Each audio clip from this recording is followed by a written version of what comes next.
Oke, halo Bu Sinta, Pinky, Pici gitu ya Bu. Ya, pici-pici. Tapi Oke. flawless kayaknya. Oh, flawless banget Bu, tenang saja. Oke, ada Bu Insani, malam Bu Insani. Oke, ada Bu Erika, malam. Malam Pak Dadang. Selamat malam. Oke. Bagaimana suara saya jelas? Jelas Jelas, Pak. Bapak, ada. Jelas, Pak. Ya. Oke deh, baik. Kalau gitu Bapak Ibu semuanya, karena sudah sebagian besar menyalakan kamera, tandanya sudah siap ya untuk belajar lagi. Kalau gitu saya buka untuk kelas malam hari ini. Bismillahirrahmanirrahim. Assalamualaikum. Salam sejahtera untuk kita semua. Selamat malam kepada yang terhormat peserta sertifikasi HR Manager batch ke-9. Senang sekali rasanya saya Mima bisa ketemu lagi sama Bapak dan Ibu semuanya. Setelah 2 hari lalu kita weekend dulu Bapak Ibu ya. Wah, hari ini kita lanjut lagi belajar di program HR Manager ini. Dan tidak terasa, atau mungkin terasa ya bagi Bapak Ibu ya, kita sekarang sudah masuk ke pertemuan yang terakhir ya. Ini antara happy, programnya udah selesai, atau sedih nih, nanti gak bisa ketemu lagi sama teman-teman atau Pak Dadang setiap malam ya.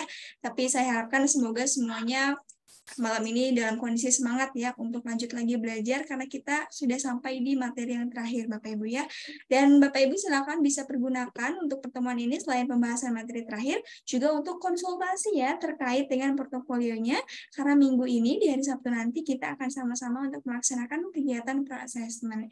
Jadi boleh nanti dikonsultasikan selain materinya juga dengan portofolionya dengan Pak Dadang. Dan nanti setelah sesi pembelajaran selesai, Bapak Ibu ya, nanti ada beberapa informasi dulu yang perlu saya sampaikan dan perlu Bapak Ibu ketahui. Oke deh Bapak Ibu semuanya, malam hari ini kita akan lanjut belajar itu tentang mengelola komunikasi organisasi yang efektif. Wah, peran komunikasi ini sangat penting ya dalam sebuah organisasi, karena kalau salah-salah bisa miskom nih Bapak Ibu ya. Maka pada materi ini, Bapak Ibu semuanya akan diajarkan bagaimana cara berkomunikasi yang bukan hanya baik, tetapi juga benar dan juga efektif nih, supaya penyampaian pesan kepada tim bisa terdelegasi dengan tepat, sehingga nanti pekerjaan yang diminta pun nantinya bisa produktif, Bapak Ibu, karena sesuai dengan apa yang seharusnya dikerjakan. Dan materi hari ini akan disampaikan oleh Pak Dadang. Selamat malam, Pak Dadang. Selamat malam, Mbak Mima, Bapak Ibu semua. Kabar sehat, Bapak, di Senin ini? Alhamdulillah, alhamdulillah. Baik. Barusan Bandung diguyur hujan. Oh, di Lumayan Bapak besar, hujan. tapi sebentar. Oke, di Pasteur enggak nih, Pak? Pasteur enggak ya? Pasteur Enggak. Muhammad Toha tadi ke hujan sebentar. Oke, baik kalau gitu. Pak Dadang, udah siap sharing sama Bapak Ibu malam ini? Siap, siap. Oke, kalau gitu Bapak saya persilakan dan Bapak Ibu semuanya selamat belajar. Baik, kita mulai ya. Tidak terasa sebagaimana disampaikan tadi, ini sudah masuk di pertemuan terakhir kalau untuk BIMTEK-nya sendiri ya. Ini kan pertemuan yang ke-8 ya. Jadi dua pertemuan berikutnya itu lebih langsung menjurus kepada persiapan untuk uji kompetensinya sendiri. Jadi kalau untuk BIMTEK-nya atau bimbelnya sih sebenarnya hari ini ya malam terakhir ya. Jadi kita manfaatkanlah sebaik-baiknya untuk menyempurnakan dan memantapkan persiapan-persiapan kita ya untuk menghadapi uji kompetensi. Tadi siang agak sore saya menyempatkan untuk ngecek upload dari Bapak Ibu ya, terutama yang pertemuan 7 ya mengenai PP dan PKB itu. Yang sangat lengkap tuh punya Pak Antoni itu lengkap banget itu. Keren ya, lengkap. Dan sebagian besar sih sebenarnya masih PP ya, masih PP belum PKP ya, nggak masalah. Jadi saya sendiri kan lebih mengarahkan Bapak Ibu itu untuk menyajikan portofolio itu yang otentik. Yang otentik itu yang saya maksud adalah yang the real ya, sehari-hari memang atau di perusahaan memang kita pakai itu ya, nggak pakai yang lain ya, atau nyontek punya orang lain enggak ya. Jadi itu deh yang otentik ya, karena kan portofolio itu kan ada kriterianya ya. Jadi harus valid, harus memadai ya, kemudian harus up to date. Paling sebagian besar sih saya memberikan masukan kepada Bapak Ibu yang sudah upload itu, karena kebanyakan hanya mencantumkan naskah saja ya, naskah dari PP. Ya, lebih mantapnya kalau ditambah ya, karena kalau PP itu kan harus ada konsultasi ya, konsultasi dengan karyawan, dengan wakil karyawan. Jadi syukur-syukur ada gitu. Sebelum PP-nya di approve sama Presdir, kemudian diajukan untuk pengesahan ke Disnaker, kan itu diwajibkan dalam regulasinya ya, untuk ada konsultasi dengan wakil karyawan. Ya, sekalipun mungkin cenderungnya formalitas itu ya. Ya.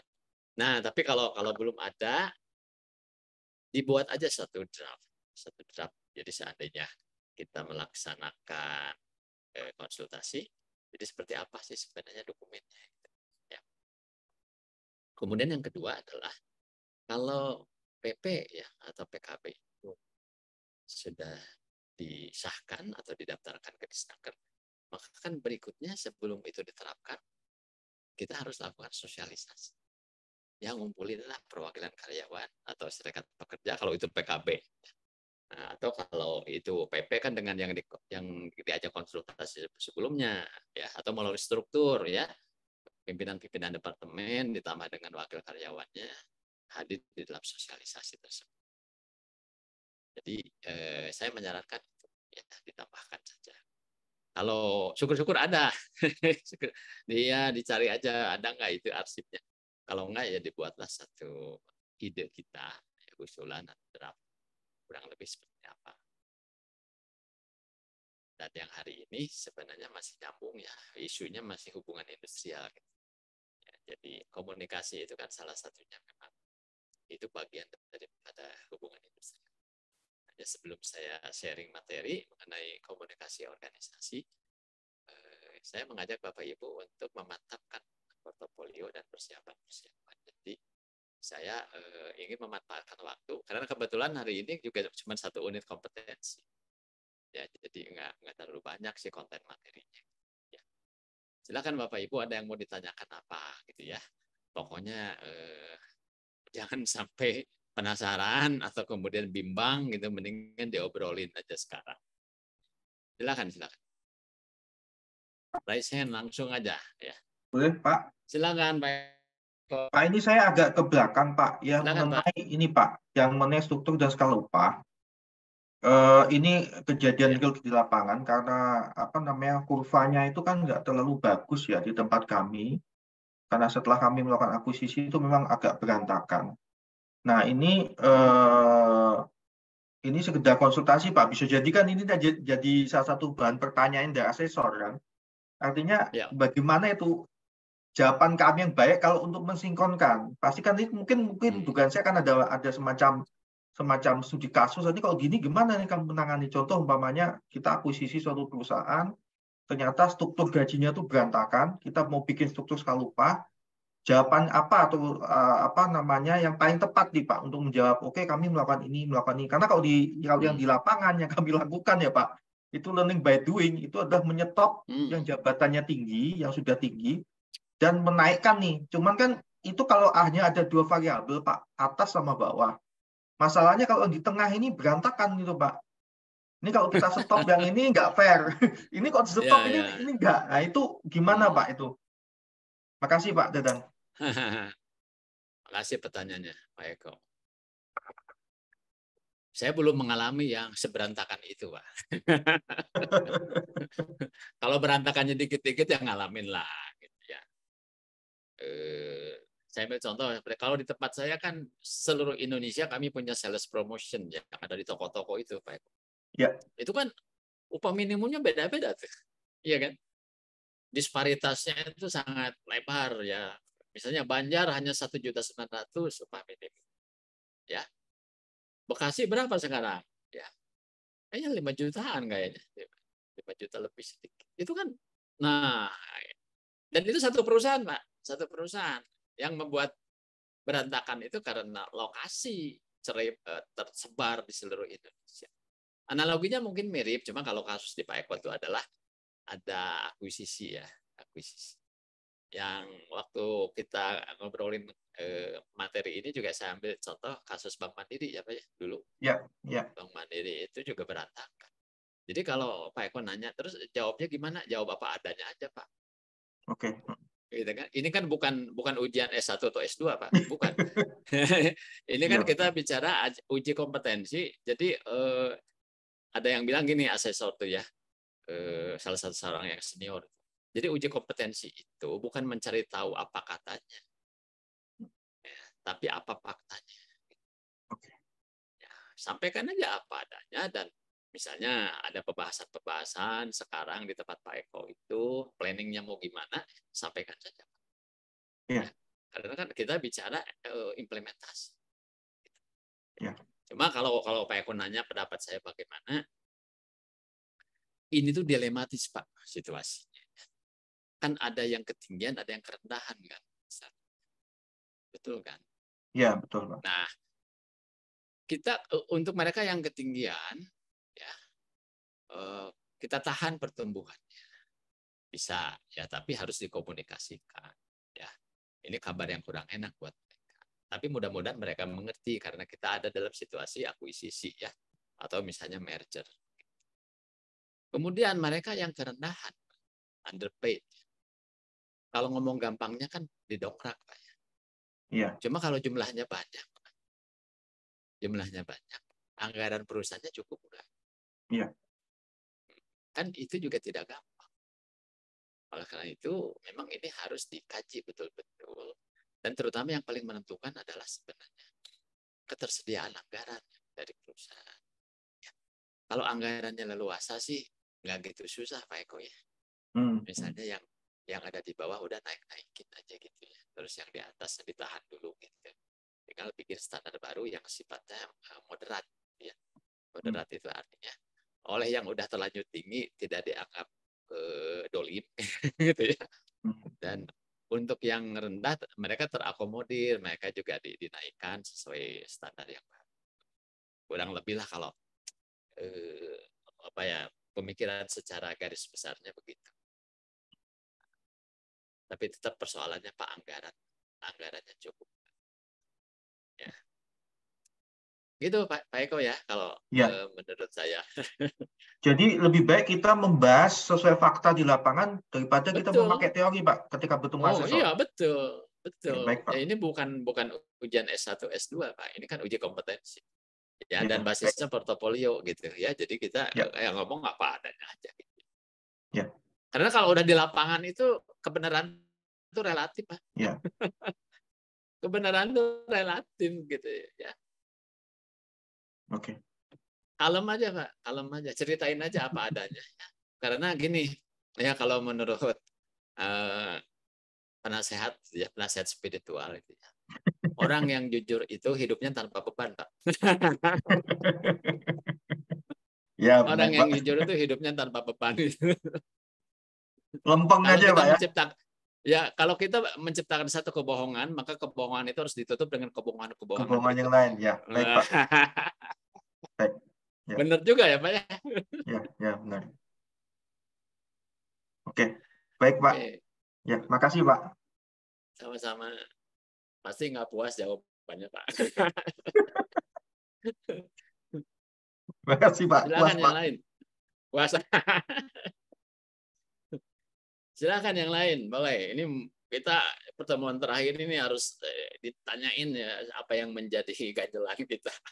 Kita obrolin ya. Sekalipun juga saya nggak yakin bisa memuaskan ya jawaban saya. Pak Antoni mau nanya, Pak Antoni. Ya, Pak Dadang. Kalau selama ini yang paling sering ditanyakan oleh asesor itu bagian apa di kompetensi ini yang paling mereka selalu tanyakan? Susah ditebak. Tapi kalau jawaban by the book ya, kisi-kisinya itu. Kisi-kisi. Kita kan punya 15, Pak. 15 unit kompetensi. Tapi sebelum 15 ini,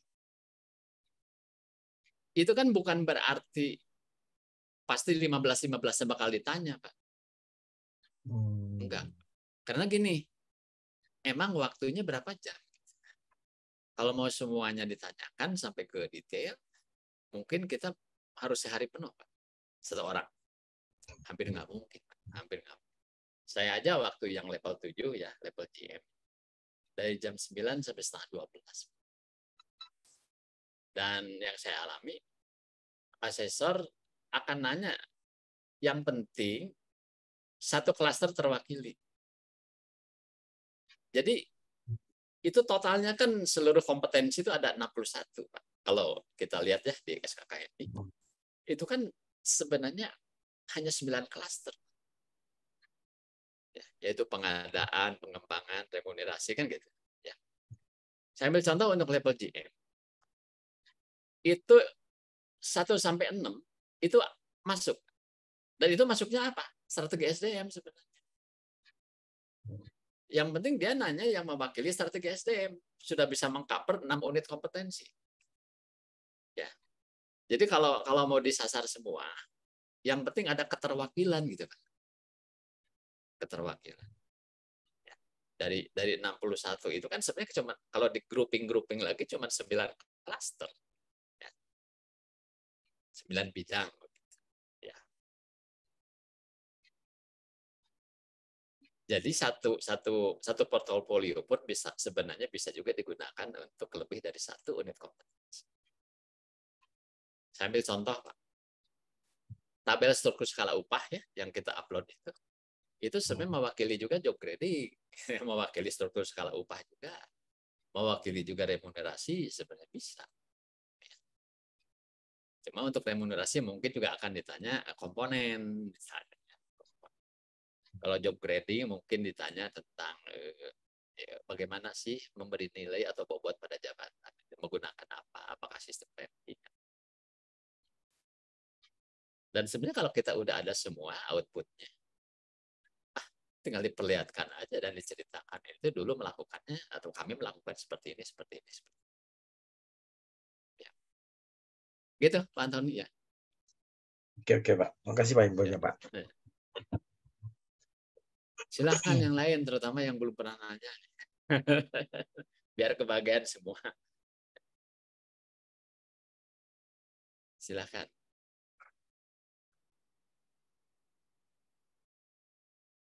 Yang merasa mengalami kesulitan portofolio tentang apa? Silakan sampaikan.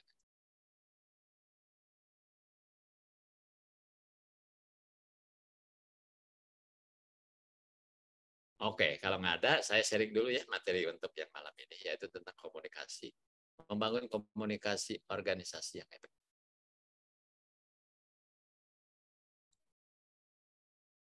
Ini sesi 8 ya. Jadi nomor urutnya itu nomor urut 44 Bapak Ibu. Nah, ini.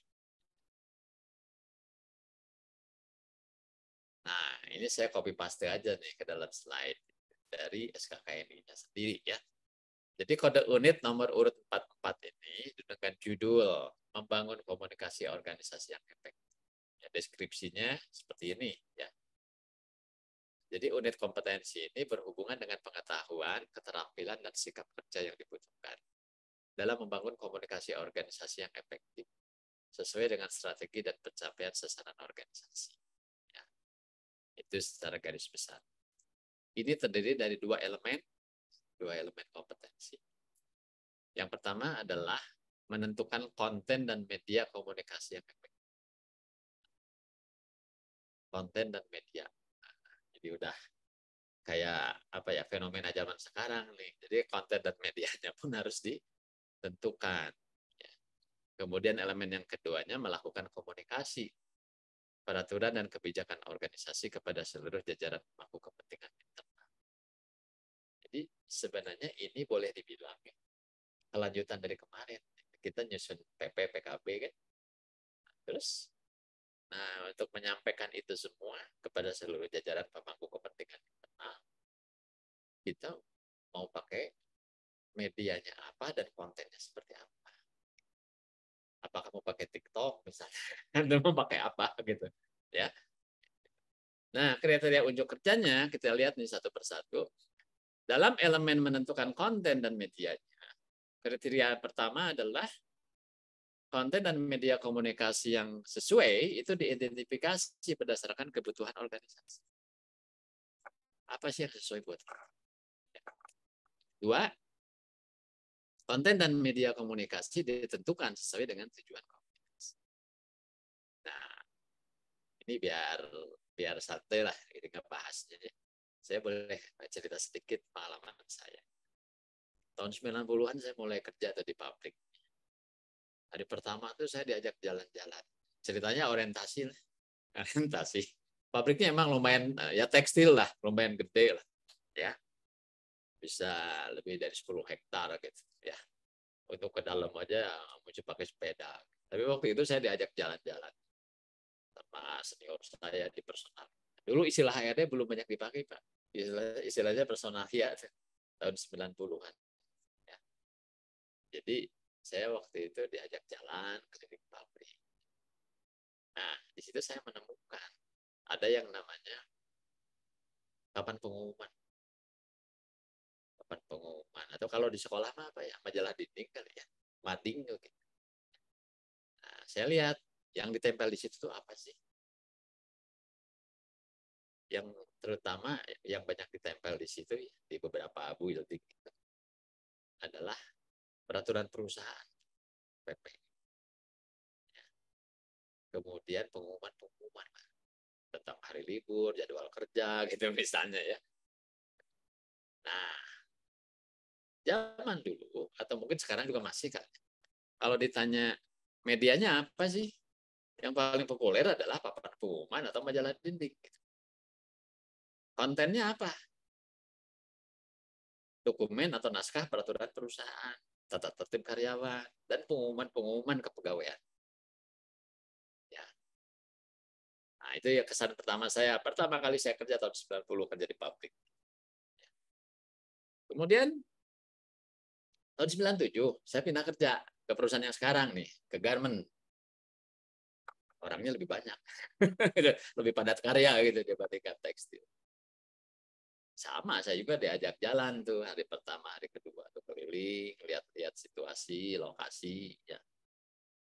Sama kenalan sama kepala-kepala bagian, ya, dan lihat proses. Pada saat saya masuk ruang produksi garment itu di tempat saya sekarang, saya sempat agak ngerasa aneh atau heran. Kok karyawan itu kerja, ya, anteng kerja, tapi sambil dengerin musik gitu. Ya, jadi ada sound system gitu, dipasang di pabrik. Dan kemudian sesekali ada suara misalnya dari administrasi produksi memanggil karyawan, misalnya masuk ke ruangan kepala bagian, bawa apa. Termasuk kalau pagi, nih pagi-pagi, ya produksi itu mulai jam 7, Pak. 7, ya. Sebelum mereka mulai bekerja, itu dipimpin lewat corong tadi, ya, sound system di pabrik itu. Semua berdoa dulu, Pak. Berdoa. Setelah berdoa baru mereka bekerja. Nah, nambah lagi nih sekarang referensinya.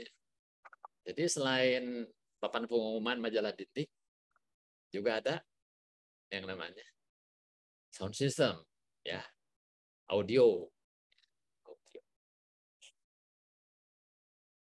Ya, itu dipakai di pabrik. Ya, sampai sekarang mungkin masih. Ya. Tapi sekarang udah era digital kan. Nah, udah beda lagi. Saya juga nggak yakin tuh karyawan masih suka lihat-lihat papan pengumuman kan. Ya. Atau majalah dinding. Ya. Dan ada satu lagi di tempat saya yang kedua ini, selain saya menemukan sistem audio ya untuk menyampaikan pesan-pesan atau memanggil karyawan, ada yang namanya kotak saran. Jadi di dekat mesin ketokan gitu, dulu mesin ketokan ya. Kemudian kan diganti lah pakai scan gitu. Ada barcode, dulu pakai barcode ya, atau magnetik, sekarang pakai scan jari kan. Itu dipasang ini kotak saran. Kayak kotak kerupuk lah gitu ya. Tapi dari kayu ya. Ada kacanya sehingga kelihatan, dan di pinggirnya dipasangin ada belangko ya. Jadi itu untuk apa? Barangkali kalau istilah modernnya suggestion system.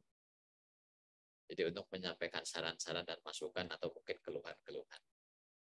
Nah, itu dipasang di dekat mesin scan. Sekalipun jarang sekali tuh yang isi. Seminggu 2 minggu tuh kosong terus gitu ya. Nah, ya tapi intinya bahwa medianya udah disediakan. Ya. Dan kontennya misalnya untuk menyampaikan pesan atau keluhan sudah disediakan juga formulir. Ya. Ini sekedar referensi kalau saya flashback ke belakang. Ya. Nah itu contoh lah sebenarnya. Jadi Bapak Ibu kalau misalnya ini kaitan nanti uji kompetensinya kayak gimana, ya bisa saja Bapak Ibu menyampaikan video atau foto, ya video atau foto tentang yang tadi saya ceritakan. Apakah ada majalah dinding, apakah ada sistem audio atau audio visual, ya di perusahaan, di lingkungan perusahaan, atau ada suggestion system, kotak saran atau apa. Ya. Bedanya kan kalau yang saya sebut pertama majalah dinding dan audio system itu lebih satu arah dari perusahaan ke karyawan, ya kan? Dari perusahaan ke karyawan. Tapi yang kedua yang saya contohkan tadi itu kotak saran, itu kebalikannya, yaitu dari karyawan ke perusahaan. Jadi dua media itu punya fungsi dengan tujuan yang berbeda arahnya. Nah, sedikit itu cerita. Mudah-mudahan terinspirasi untuk menyiapkan portofolionya. Ya. Nah, berikutnya ini elemen yang kedua. Melakukan komunikasi peraturan dan kebijakan organisasi kepada seluruh jajaran pemangku kepentingan. Tadi yang saya contohkan di majalah dinding atau papan pengumuman itu ditempel tuh peraturan perusahaan dan tata tertib karyawan dan pengumuman. Ya. Tapi bisa saja bahwa itu nggak cukup. Ya. Beberapa perusahaan yang bonafide, ya, selain tadi ada yang namanya papan pengumuman, ada juga yang mencetak yang namanya employee handbook. Employee handbook, buku pegangan karyawan. Isinya itu sebagian besar ya sebenarnya PP atau PKB, tata tertib, ada, dan mungkin ada beberapa SOP kepegawaian yang dimasukkan di situ. Tapi juga bisa dimasukkan misalnya mengenai nilai-nilai perusahaan, ya, visi dan misi perusahaan, company profile, itu juga bisa dipakai. Bapak Ibu, ya mungkin kalau perusahaannya sudah sangat concern, mungkin sudah sampai taraf itu ya, membuat namanya employee handbook yang lengkap, penuh warna. Ya. Kalau sekarang mungkin karena serba digital ya, bisa saja bentuknya tidak dalam bentuk hard copy, bisa saja dalam bentuk e-book ya, e-book atau mereka boleh akses langsung ke website perusahaan untuk mengcapture dokumen-dokumen itu. Ya, atau mau lihat on screen boleh, gitu kan? Atau mau mendownload dipersilahkan. Ya. Jadi sekarang itu udah bergeser dari dulu yang serba manual, serba hard copy, sekarang menuju kepada digital. Jadi kita bisa memanfaatkan ada beberapa produk-produk sistem informasi yang baru yang sekarang udah familiar ya di kalangan karyawan. Apalagi karyawannya anak-anak muda ya, yang berpendidikan cukup tinggi. Mereka justru lebih familiar kalau kita menggunakan media dan konten yang sifatnya digital. Nah, jadi komunikasi peraturan kebijakan kepada seluruh jajaran pemangku kepentingan itu, kalau bentuk klasiknya kan dikumpulin tuh di ruangan gitu ya, diceritakan, disosialisasikan. Atau kami sendiri juga masih sih melakukan yang seperti itu. Ya, nanti ada video nih saya tayangkan contoh. Itu seminggu sekali ada briefing pagi. Kita manfaatin buat doa bersama, doa pagi ya. Kemudian senam pagi sekalipun sebentar, kemudian sharing inspirasi dan menyampaikan beberapa pengumuman yang paling baru pada karyawan. Jadi kami punya media yang namanya briefing pagi Jumat. Ya, itu bisa 1.000 orang lebih itu. Ya, jadi mereka pada keluar dulu sebentar ya, maksimum setengah jam kita sampaikan. Jadi sebenarnya banyak cara, baik yang sifatnya konvensional maupun yang sifatnya digital. Jadi kalau dilihat di sini di elemen yang kedua ada 2 kriteria unjuk kerja. Target komunikasi ditentukan sesuai dengan tuntutan komunikasi. Jadi ini untuk siapa? Untuk seluruhnya atau mau dibagi berdasarkan segmen, berdasarkan eselon gitu. Bisa juga sih berjenjang ya kalau memang perlu seperti itu. Komunikasi dilakukan sesuai dengan SOP. Ya, jadi kelihatannya harus juga dibikin sih SOP gitu ya. Untuk mengatur tentang proses komunikasi supaya tertib, intinya supaya tertib. Jadi itu sebenarnya kalau kita lihat di dalam SKKRI-nya sendiri, KUK-nya itu ini sih sebenarnya. Jadi Bapak Ibu nggak usah bimbang, kita fokus aja ke sini, ke ini kriteria unjuk kerja ini. Jadi kalau di sini kan ini di berikutnya ini saya tampilkan dalam bentuk skema ya, alur ya. Jadi yang pertama dari sini dulu. Konten dan media komunikasi yang sesuainya diidentifikasi berdasarkan kebutuhan. Jadi apa sih kontennya tentang apa, terus medianya apa. Bisa seperti yang tadi saya ceritakan ya, contoh yang pernah saya alami. Berikutnya konten dan media komunikasinya ditentukan sesuai tujuan. Tujuannya buat apa dulu? Menyampaikan saja atau untuk komunikasi 2 arah atau hanya untuk menjaring polling pendapat. Berikutnya, target komunikasi ditentukan sesuai dengan tuntutan komunikasi. Apakah secara merata semua, secara menyeluruh, atau mau by segmen, gitu ya, by echelon, atau by proses. Proses mana. Tetap, harus dihindari juga, misalnya kita membanjiri seluruh karyawan dengan banyak informasi yang nggak relevan. Ya. Karena dari sisi waktu dan tenaga itu pemborosan. Kita pun harus bisa memilah dan memilih mengenai konten dan audiensnya. Dan terakhir ini, komunikasi dilakukan sesuai SOP. Jadi, sekalipun tidak terlalu detail, kelihatannya harus ada SOP. Setidaknya supaya tertib deh mengenai informasi sesuatu hal itu boleh keluar dari siapa. Ya, atau masuk melalui siapa. Kalau enggak, nanti semua karyawan jadi orang PR. Pusing kan? Ya, kalau semua karyawan jadi orang PR gitu. Sama aja kalau semua orang jadi orang HRD, pusing juga gitu. Ya. Jadi harus ada satu aturan main ya, sesuai dengan tupoksi daripada masing-masing departemen. Nah, ini back to basic sedikit ya tentang konsep komunikasi. Apa sih komunikasi ini? Ada banyak sih definisi. Saya ambil yang sederhana aja. Komunikasi itu adalah proses di mana orang mengirim pesan atau bertukar ide atau bertukar pikiran satu sama lain, baik secara verbal maupun non-verbal. Ya. Baik secara tatap muka atau melalui satu media. Nah, ini mungkin satu contoh sebuah situasi komunikasi organisasi. Coba tebak-tebakan, ini kelihatannya lagi ngebahas apa nih kelihatannya? Kayaknya lagi mau ngomong-ngomongkan ya, tahun ini nggak naik gaji kelihatannya. Pada tegang orang-orangnya, ya kan? Kalau yang lagi viral sekarang tuh ada HRD yang ngumumin tuh di halaman pabrik itu ada pemotongan upah itu yang viral sekarang itu. Ngikutin nggak? Ya. Itu ada di TikTok, ada di Instagram. Ya. Jadi karena perusahaan mengalami ya penjualannya nggak bagus ya, sehingga ada pengurangan upah. Itu sampai rame itu, rame. Ngikutin nggak? Coba cari tahu itu ya di Instagram atau di TikTok itu HRD ngamuk-ngamuk gitu ya, memotong upah. Nah, jadi kalau kita bicara komunikasi organisasi, ini salah satu definisinya itu dikatakan sebagai saluran dan bentuk komunikasi yang terjadi di dalam organisasi. Jadi bisa itu perusahaan, bisa organisasi nirlaba, ataupun bisa badan pemerintah. Karena kan organisasi itu luas. Dan ini mencakup komunikasi dalam organisasi dan komunikasi yang berhadapan dengan publik. Jadi bisa ke dalam, bisa keluar. Jadi publiknya itu bisa publik di dalam, bisa publik di luar.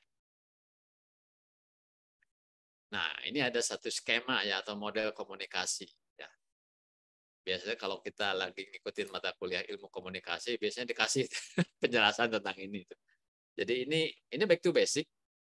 Tapi saya ngelihat bahwa framework konsep seperti ini tuh penting karena kadang kita suka lupa ya. Ada satu unsur-unsur komunikasi yang selama ini kita kurang perhatian. Sehingga kemudian komunikasi kita ini nggak optimal. Ya. Jadi kalau berdasarkan model ini, kan komunikasi itu sederhana. Ada sender, ada receiver. Kan gitu. Kalau sebutan lain apa? Ada komunikator, ada komunikan. Sender itu orang yang menyampaikan pesan, receiver adalah orang yang menerima pesan. Sekarang kita coba lihat ya, di dalam masing-masing subjek komunikasi ini ada proses apa? Pertama, di dalam masing-masing subjek komunikasi ini, di dalam diri setiap orang, ada yang namanya frame of reference. Nah, ini frame of reference. Kerangka referensi. Jadi orang ini punya pengetahuan dan pengalaman apa dalam kepalanya itu, ya, yang akan memudahkan dia mengirimkan pesan ataupun menerima pesan. Jadi frame of reference ini akan berpengaruh kepada proses encoding. Encoding itu apa? Merubah pemahaman menjadi pesan. Kalau secara teknis begini, saya sebelum menyampaikan kata-kata kepada Anda, sekian detik saya mikir dulu ya. Nah, itu yang disebut encoding proses. Proses mengubah pengertian dan pemahaman kita menjadi rangkaian pesan yang mau disampaikan. Dan logikanya begini, makin kaya kerangka referensinya, makin mudah encoding proses. Betul kan? Ya, karena datanya dan memorinya tersedia cukup melimpah. Sehingga proses encodingnya bisa cepat dan bisa tepat. Ya. Misalnya saya diminta ya sharing tentang manajemen SDM. Bisa relatif lebih lancar daripada saya disuruh sharing tentang bidang arsitek. Saya kan nggak ngerti. Ya. Nah itulah yang dimaksud dengan kerangka referensi. Begitupun ya kalau itu ada pada diri receiver atau komunikan. Kerangka referensi ini akan berguna untuk membantu proses decoding. Decoding itu adalah proses mengubah pesan yang kita dengar menjadi pemahaman di kepala kita. Orang kadang mesti mikir sekian detik mencerna pesan-pesan yang masuk sampai kemudian dia mengerti, oh itu maksudnya. Itulah yang dimaksud dengan proses decoding. Nah, mungkin Anda pernah ngalaminnya ngobrol dengan seseorang, tapi kok nggak nyambung gitu. Ya, satu ngomong ke barat, satu pahamnya ke timur gitu. Atau kebalikan. Kemungkinan besar, ya itu ada gangguan dalam proses ini. Baik proses encoding maupun proses decoding. Ya. Dan salah satunya apa? Kerangka referensi. Kerangka referensi yang tidak sinkron ya, atau tidak relevan. Misalnya orang partai misalnya ngobrol tentang hal-hal yang bukan politik gitu. Atau orang partai ngomong politik kepada petani di desa ya, yang mereka ngertinya cuma nanam padi gitu, ya, nggak ngerti politik. Dua orang ini kan satu politisi, satu petani di desa, itu dua orang atau dua subjek yang kerangka referensinya berbeda. Ya. Kecuali kalau memang itu si petani pernah kuliah di sospol gitu, lain cerita gitu, pernah kuliah sospol gitu. Tapi kalau dia cuma tahunya bertani di sawah, terus diajak ngomong politik gitu. Nah, itu dua kerangka referensi yang tidak profilnya nggak nyambung. Sehingga dapat dipastikan encoding dan decoding itu mengalami suatu hambatan. Nah, kenapa saya cerita ini? Karena ini bisa merupakan satu pintu masuk atau satu celah. Bagaimana caranya kita ingin meningkatkan efektivitas komunikasi. Salah satunya adalah dengan mencoba menyamakan kerangka referensi. Bapak Ibu mungkin tahu ya kalau misalnya ada meeting katakanlah RUPS misalnya, rapat umum pemegang saham ya, atau misalnya pertemuan strategik akhir tahun awal tahun. biasanya mereka sebelum membahas ya, poin-poin yang mau dibicarakan, mereka biasanya memanggil dulu pembicara atau konsultan ya, untuk sharing dulu kepada mereka semua. Misalnya dipanggil ekonom untuk cerita tentang ekonomi, ya, atau dipanggil pakar di satu bidang, misalnya bidang strategik untuk sharing. Kenapa sih? Kadang suka ada sesi seperti itu, sesi executive brief disebutnya. Ya. Jadi sebelum mereka mulai berunding gitu, rapat, ya, berdebat panjang lebar, mereka dikasih dulu pencerahan, ya, executive brief. Nah, itu sebenarnya maksudnya adalah supaya kerangka referensinya disamakan dulu. Sehingga untuk pembahasan berikutnya itu lebih lancar. Karena sudah ada pembekalan. Ya. Kerangka referensinya diperkaya dulu, ya, disesuaikan. Sehingga encoding decoding pun bisa berjalan lebih bagus. Itu kenapa ya? Kadang memang kita juga harusnya sih begitu di perusahaan juga. Kayak kita mau berunding PKB kayak gitu ya, sebelum berunding oke lah kita panggil dulu nih ahli hukum tentang ketenaga kerjaan untuk jelasin ya, tentang regulasi terbaru. Ya. Bila perlu orang disnaker atau depnaker ya, sharing atau pakar ketenaga kerjaan. Sebelum mereka berunding gitu di antara mereka, dikasih dulu executive brief. Saya jamin kalau itu dilakukan, mestinya lebih mulus. Ya. Karena kan ya kan sudah dikasih tahu ininya, kerangka referensinya, ya, atau info-info terbaru, sehingga harusnya tidak perlu kita menghabiskan waktu berdebat untuk hal-hal yang mereka sendiri kurang menguasai, ya, tapi ributnya gede gitu. Malah mereka juga nggak gitu ngerti karena sebelumnya tidak ada pembekalan. Nah, di sini ada yang namanya noise ya atau interference. Simbolnya ini awan sama petir gitu. Nah, ini yang harus diwaspadai. Di dalam proses komunikasi itu, kadang kita suka diganggu oleh suatu situasi yang membuat komunikasinya tidak efektif hasilnya. Noise itu banyak ya. Noise itu bisa berbentuk fisik maupun non fisik. Kalau noise bentuk fisik itu misalnya apa? Suara kendaraan lewat yang knalpotnya itu keras gitu, sehingga kita lagi ngomong gue sampai berhenti dulu gitu, nunggu itu kendaraan lewat. Kadang jadi malah kita lupa lagi ngomongin apa ya, barusan berhenti dulu. Itu contoh ya, noise secara fisik. Ada juga noise secara sosial. Ya, secara sosial itu misalnya ada orang tiba-tiba interupsi hanya sekedar minta izin mau ke toilet gitu kan, itu satu noise.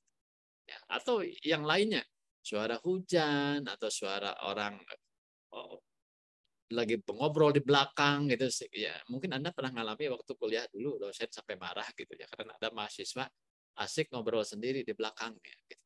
Itulah yang disebut noise. Nah, noise ini memang harus dieliminir seminimal mungkin. Ya. Termasuk kalau secara sosial itu adalah adanya pendapat-pendapat dari pihak luar yang membuat mereka itu terganggu ya, di dalam proses encode maupun decode. Nah, berikutnya ini yang di tengah. Ini pesan dan konteks. Jadi pesan yang disampaikan bisa berbentuk verbal maupun non-verbal, bisa juga berbentuk isyarat atau kode-kode. Ya, itu harus efektif. Ya. Biasanya dikatakan bahwa pesan yang efektif itu adalah sederhana tapi jelas. Ya. Dan dipahami oleh lawan bicara. Ya, salah satunya apa? Gunakan bahasa yang sama. Gunakan juga tingkat bahasa yang sama, ya. Jangan terlalu intelektual, ya. Kalau orang yang kita ajak bicara sebenarnya nggak mencapai tingkat intelektual itu, jadi gunakanlah bahasa yang lebih membumi, begitu, ya. Dan konteksnya, ya. Konteks itu bahwa pesan yang kita sampaikan memang tidak keluar dari konteks hal-hal yang mau kita bahas. Ya. Jadi harus dengan perspektif yang jelas. Kalau enggak, nanti orang juga bisa confused ya. Ini tuh lagi ngomongin apa sih? Termasuk juga peristilahan. Ini yang disebut semantik. Kata-kata yang dipilih, jargon-jargon yang dipilih juga ini mempengaruhi.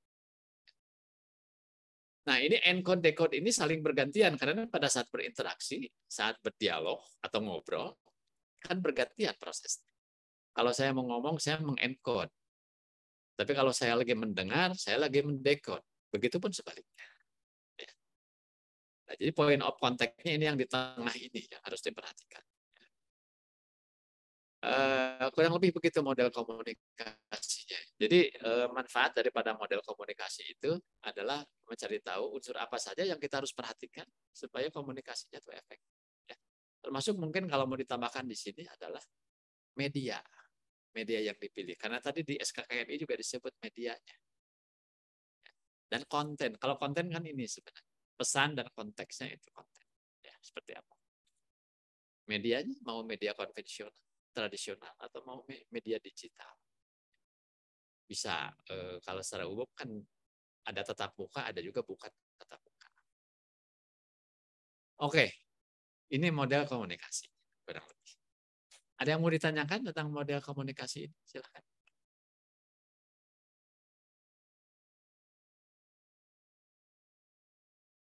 Kalau yang pernah dapat itu pengantar ilmu komunikasi, pasti ini refresh lagi teori zaman dulu. Silakan, Pak Eko mungkin ada yang mau tanyakan. Pak, apakah model komunikasi untuk yang umur muda, umur tua, atau yang sudah menengah itu sama nggak Pak? Atau ada tips-tips khusus kalau berhadapan dengan anak muda, terus berhadapan dengan karyawan yang sudah old crack, istilahnya orang lama gitu ya. Itu apakah ada tips-tips khususnya Pak atau perbedaannya? Ya, masih Pak. Wah, pertanyaan ini sangat fundamental pertanyaan Pak Eko. Kalau model komunikasinya sama Pak, sekalipun beda umur, beda latar belakang, atau beda posisi. Model komunikasi ini bisa dipakai. Paling yang harus kita tekankan itu adalah sebenarnya masalah utamanya ada di sini Pak, dalam kerangka referensi Pak. Kita ngomong sama anak muda itu, bisa aja kita disebut orang aneh. Apa yang kita omong itu nggak mudah ditangkap oleh mereka itu. Ya. Karena kita bicara dengan kerangka referensi kita orang tua. Gitu. Yang anak muda belum tahu. Makanya tadi itu kan salah satu cara untuk mempermudah proses komunikasi itu adalah diakurkan dulu kerangka referensi. Misalnya dengan satu pembekalan di awal, seminar di awal, executive brief di awal. Dan ya, kalau itu misalnya terlalu formal, terus di luar itu apa sih yang bisa kita usahakan?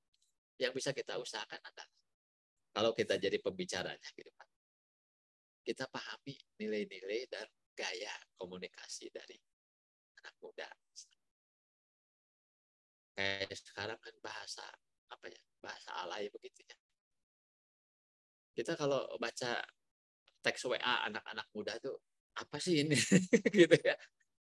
Gaya berbahasanya ya. Kalau menurut saya itu sekarang kalau kelihatan yang secara jelas itu sehari-hari itu gaya berbahasa, gaya bertutur. Gaya bertuturnya beda. Termasuk kan sekarang ada anak muda ya, terutama yang kuliahan supaya kelihatan keren Pak. Itu campur aduk ngomongnya tuh antara bahasa Indonesia sama bahasa Inggris itu, karena kita juga bingung sendiri gitu. Ya. Ya kan, campur aduk ya. Kadang-kadang juga ada beberapa yang mereka salah mengucapkannya begitu. Ya itu gaya mereka. Tapi sebenarnya bukan berarti bahwa kita harus terbawa arus ngikutin cara mereka, enggak juga, Pak. Enggak juga. Nah, namun kalau secara alamiah sebenarnya kita itu ya manusia itu makhluk yang luar biasa. Bisa melakukan automatic adjustment.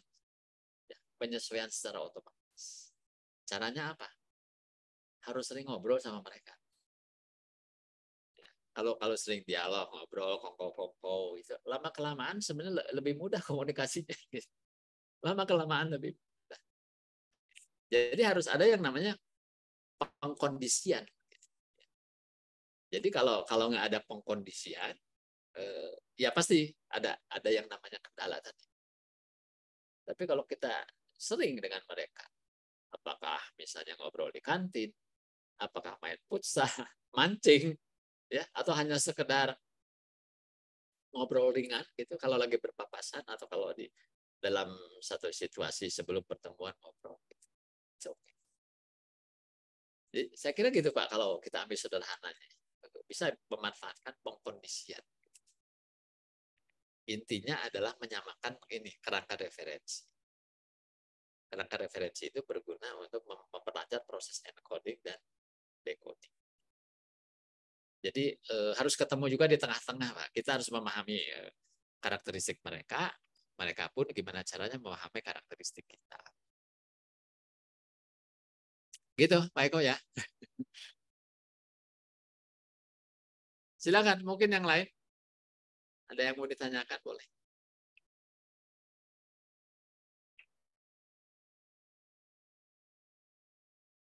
Oke, kalau belum ada, saya lanjut. Apa sih tujuan komunikasi? Ya, dengan model yang seperti ini. Sebenarnya ini model simple kok. Ya. Tujuannya apa? Tujuannya adalah menciptakan pemahaman bersama. Atau juga bisa mengubah persepsi, atau juga mengubah perilaku bahkan. Jadi berjenjang. Kalau yang paling mudah barangkali hanya menciptakan pemahaman bersama. Kalau next levelnya adalah mengubah persepsi. Bisa nggak kita mengubah persepsi? Atau bahkan mengubah perilaku. Ya. Itu sudah orientasi tindakan ya. Bagaimana supaya orang kelakuannya berubah. Gitu ya. Nah, pertukaran informasi juga bisa merupakan satu tujuan, bukan hanya satu arah kita mengubah mereka atau membuat mereka mengerti. Tapi juga kita satu sama lain kadang perlu bertukar informasi. Jadi ada pertukaran informasi ya, dan penyampaian makna, baik itu menyangkut suatu sistem sosial atau di dalam organisasi. Tujuannya. Nah, dalam konteks hubungan industrial, selalu dikatakan bahwa komunikasi yang ideal dalam konteks hubungan industrial itu adalah komunikasi yang harmonis. Harmoni itu yang seimbang, yang nyaman, gitu ya, yang bisa dinikmati. Jadi yang harmonis itu dideskripsikan sebagai suatu keadaan di mana setiap orang itu dapat saling merangkul bersama di setiap masalah. Ya. Jadi tidak egois, jadi teamwork-nya muncul di situ. Sehingga terjadi keselarasan hidup guna mencapai kebahagiaan bersama. Itu yang disebut harmonis. Jika orang hidup dalam keharmonisan satu sama lain, mereka hidup bersama secara damai daripada mereka berkelahi atau berdebat. Nah, untuk menuju itu, kita juga perlu mengembangkan kebijakan atau policy.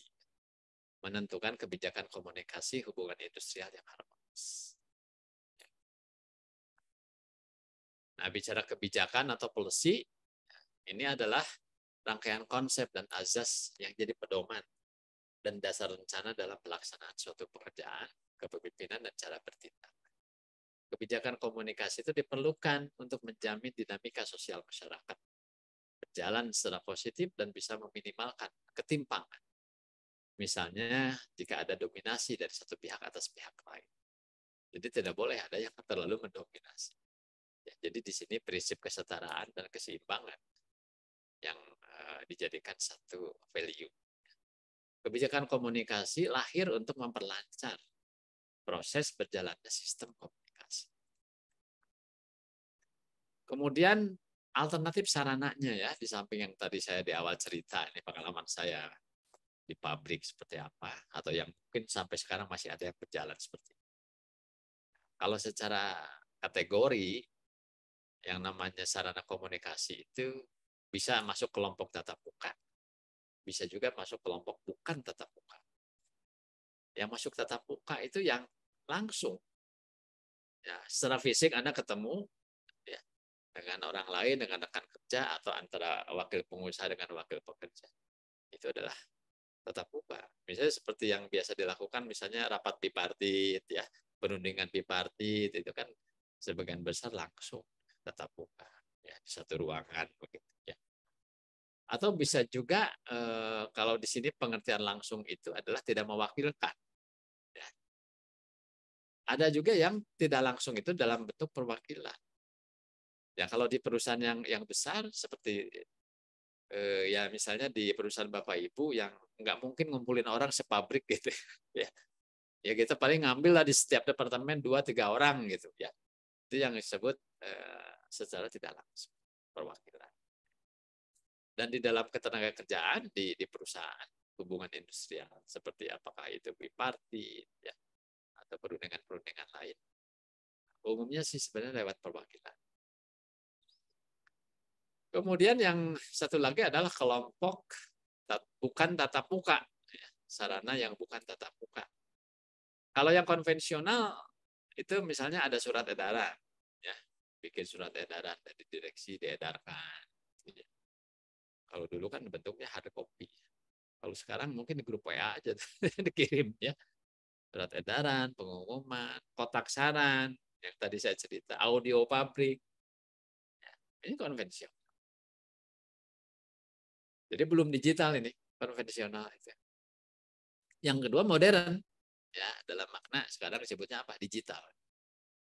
Jadi kertasnya diganti sama PDF lah gitu. Gitu ya.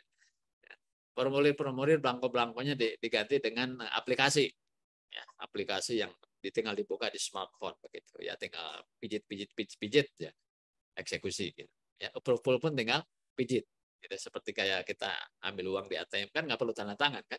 Ya, dengan PIN saja ya, ada yang 6 angka, 4 angka kan begitu ya. Jadi yang modern ini bisa melalui internal message system seperti local area network.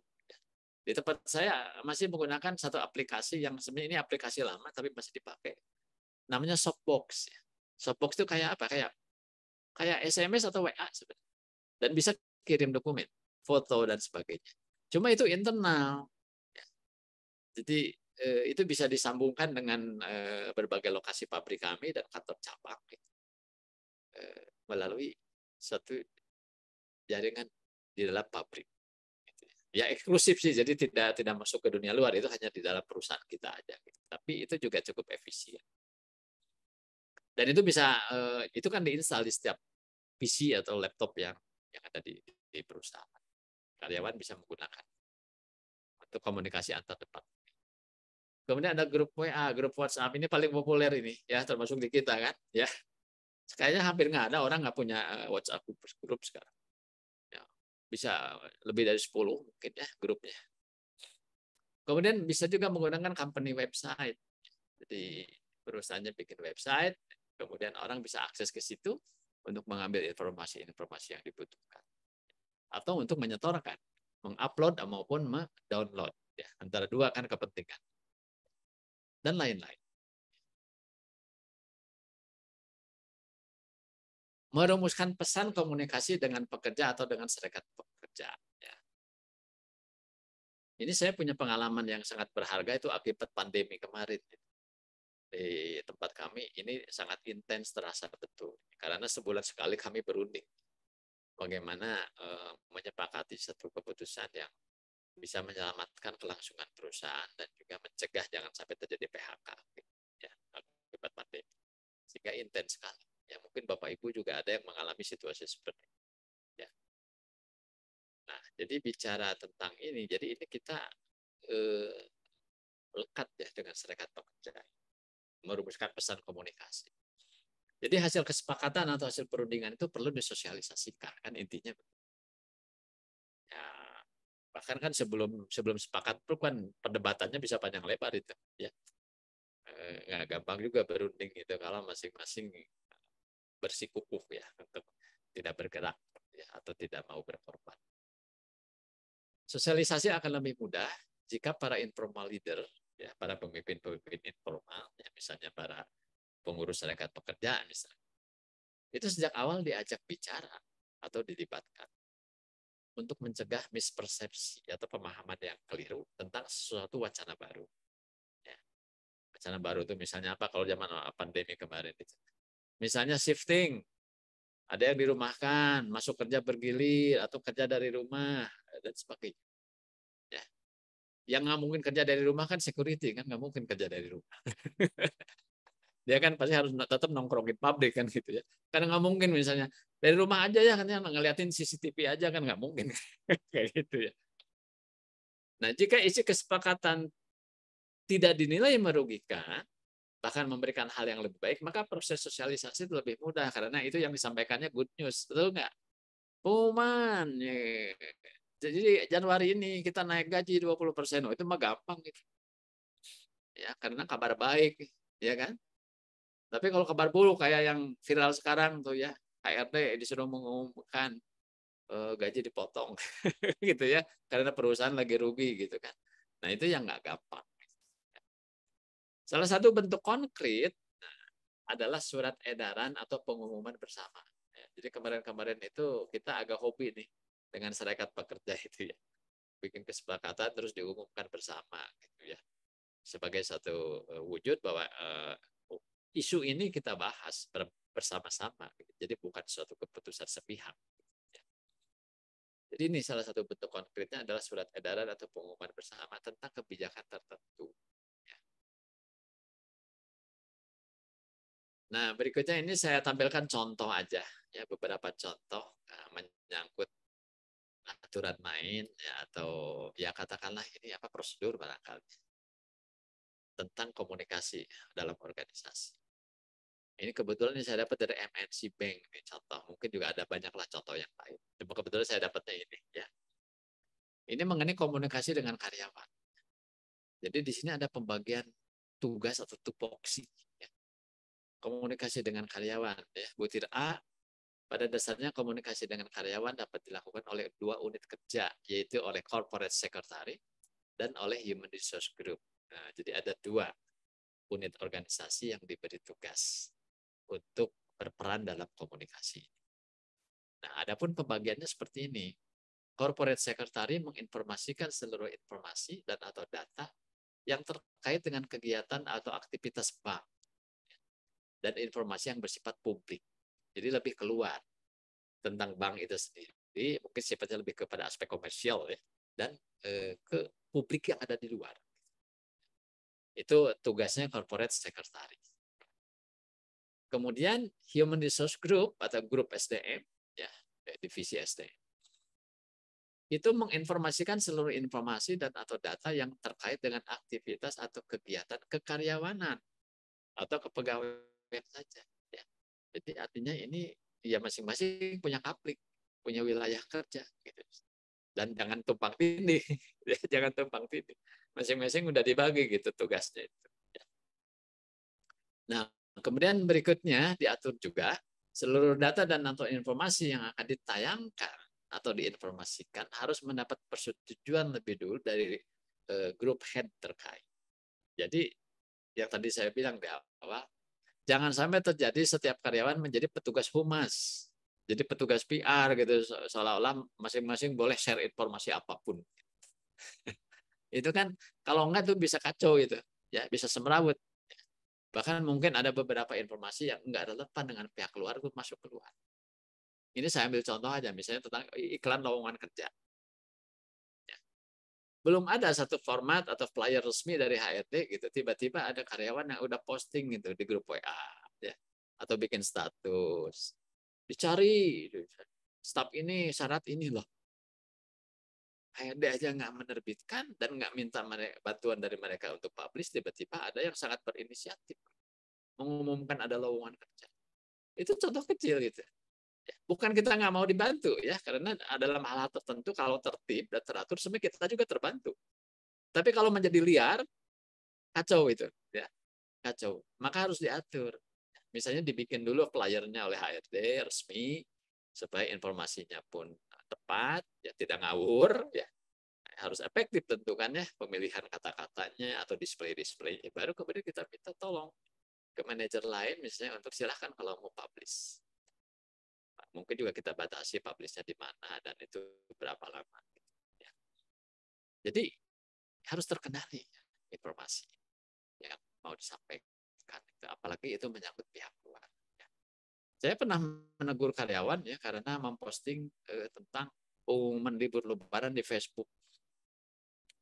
Itu dibaca oleh semua teman dia, publik gitu. Ngapa-ngapain gitu juga Anda posting gitu ya itu kan hanya untuk internal. Gitu.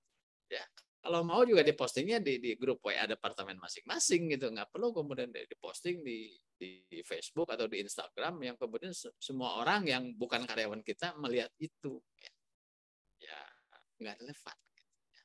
sekalipun mungkin tidak terlalu gimana-gimana amat, tapi kalau nggak dikendalikan ya, nanti takutnya ada beberapa informasi yang sebenarnya itu merupakan rahasia perusahaan. Itu kemudian dengan mudahnya publish keluar gitu dan menimbulkan masalah baru. Nah, berikutnya ini ada juga aturan main. Ya, ini menyangkut aspek komunikasi juga. Tapi di dalam wilayah yang menyangkut penyelesaian keluh kesah.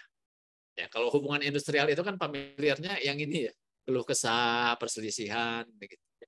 Nah, itu pun kan harus diatur. Kalau enggak itu nanti amburadul. Ya, bisa aja misalnya ada seorang karyawan level bawah, ya katakanlah cleaning service, OB, yang dia tidak puas, tapi karena dia sehari-hari melayani direksi, dia itu langsung ngomong ke direksi. Ya. Nah, kalau gitu kan, ya pertama kan bukan porsi direksi, gitu ya. Kalau untuk hal-hal yang sifatnya nggak perlu sampai ke beliau itu, kemudian beliau harus menangani masalah itu. Kedua, si OB ini kan punya atasan, ya kan? Kalau gitu dia melampaui berapa lapis gitu. Ya, bisa 3-4 lapis gitu ya untuk langsung hanya menceritakan dia punya problem pribadi di tempat kerja itu langsung kepada direksi. Oleh karena itu harus diatur tata caranya. Ya, di antaranya begini nih, pasal 93 ini contoh aja. Di 93 ini sifatnya umum. Ini kalau contoh PP atau PKB sampai pasalnya 93 ini berarti tebal juga nih.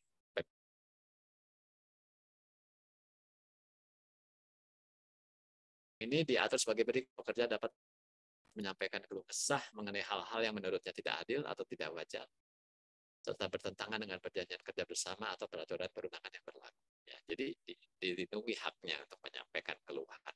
Ya. Kemudian di pasal 94-nya ini bicara tata caranya bagaimana. Tata cara penyampaian keluh kesah, langkah pertama, pekerja menyampaikannya kepada atasan langsung. Jadi tidak bisa loncat. Kayak berobat BPJS, nggak bisa langsung ke dokter spesialis, dokter umum dulu, ke paskes tingkat 1 dulu kan gitu ya. Ya, kalau memang perlu dirujuk baru nanti masuk ke paskes tingkat 2 dan seterusnya. Mungkin perlu ke lab dan sebagainya ya. Langkah kedua, apabila dalam langkah pertama belum ada penyelesaian atau tidak memuaskan baginya, maka pekerja dengan sepengetahuan atasan langsung dapat meneruskan persoalan atau pengaduan kepada atasan yang lebih tinggi. Jadi ini boleh banding. Ya, tapi dengan sepengetahuan si atasan langsung. Ya, kalau dia nggak puas, merasa nggak tuntas penyelesaian, ya dia boleh banding. Atasan tersebut harus bersedia menerima dan menyelesaikan keluh kesah dari pekerja. Jadi ini prinsipnya sebenarnya prinsip gradual, ya, berjenjang. Tidak bisa main loncat-loncat.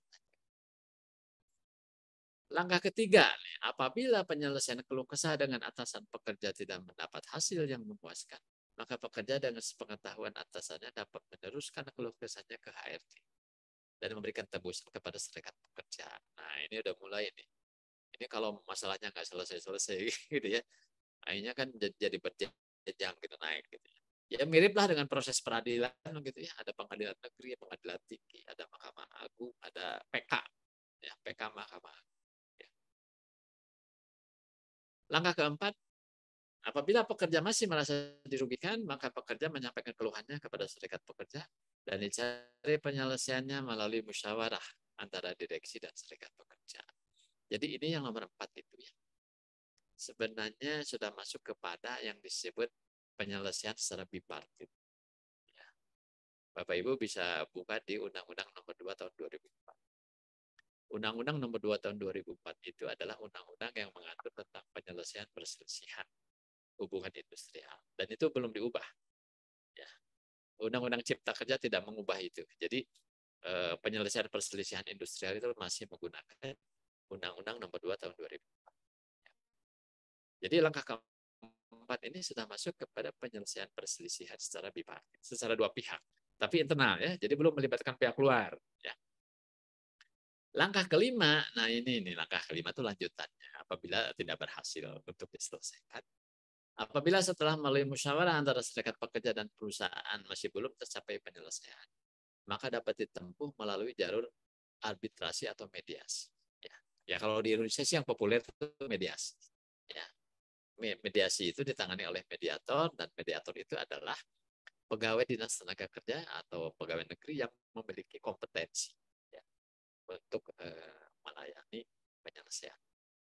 Jadi sebenarnya 4 dan 5 ini kalau secara legalnya ini diatur di dalam Undang-Undang Nomor 2 Tahun 2004. Ya. Jadi kalau yang benar-benar internal itu sebenarnya sampai 4. Sampai 4. 5 itu udah melibatkan pihak luar, yaitu mediator ya, atau pegawai perantara kalau istilah zaman dulu. Ya. Nah, kemudian yang keenam ini hanya sebagai satu jaminan aja sih sebenarnya, perlindungan ya. Bahwa setiap pekerja yang menyampaikan keluhan kepada serikat pekerja atau perusahaan setelah melewati tata cara penyampaian keluh kesah di atas, tidak boleh mendapat intimidasi atau ancaman dari atasan. Jadi ini dilindungi.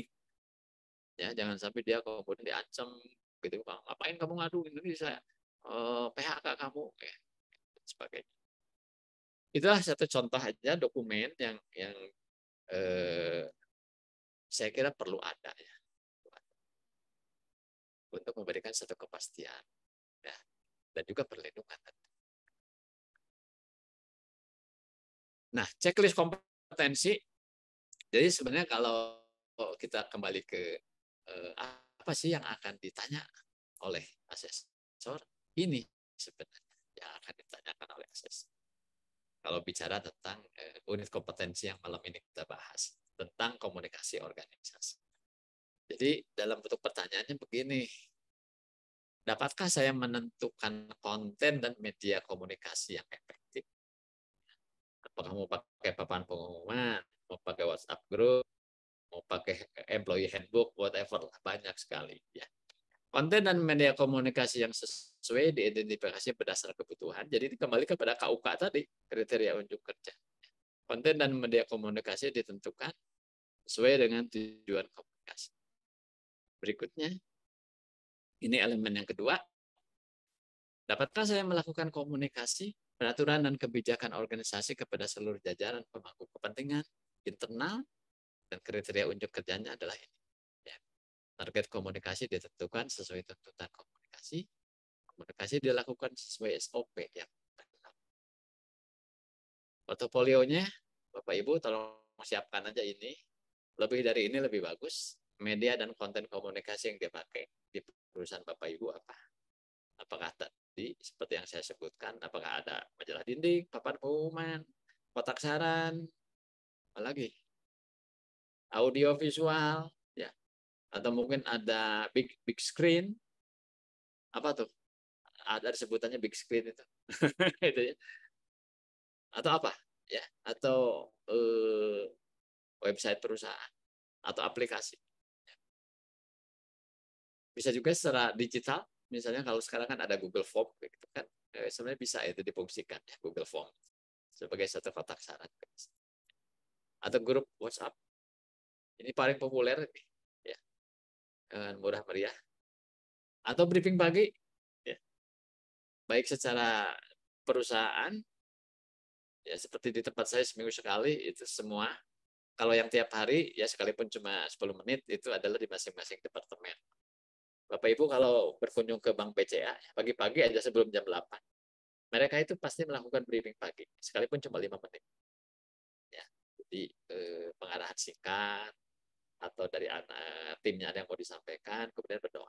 Ya, pagi atau pengumuman bersama bipartit ya, seperti yang kemarin di tempat saya itu tiap bulan ada perundingan, kemudian kita umumkan bersama-sama antara manajemen dan dengan serikat pekerja. Ini contoh lah briefing pagi ya di tempat saya. Ini contoh aja sih. Coba kita. Cuma ini suaranya mesti di.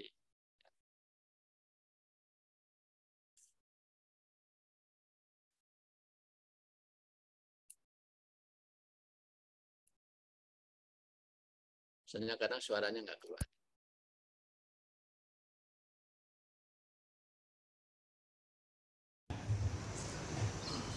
Siap berubah? Siap. Ya, tantangan lebih berat. 2 tahun ini kita menghadapi krisis yang luar biasa. Tapi saya yakin dengan semangat perubahan ke arah yang lebih baik, kita pasti bisa. Setuju?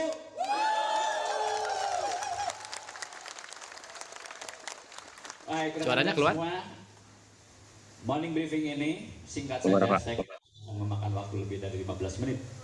Ya. Jadi yang pertama, kita akan awali dengan doa bersama.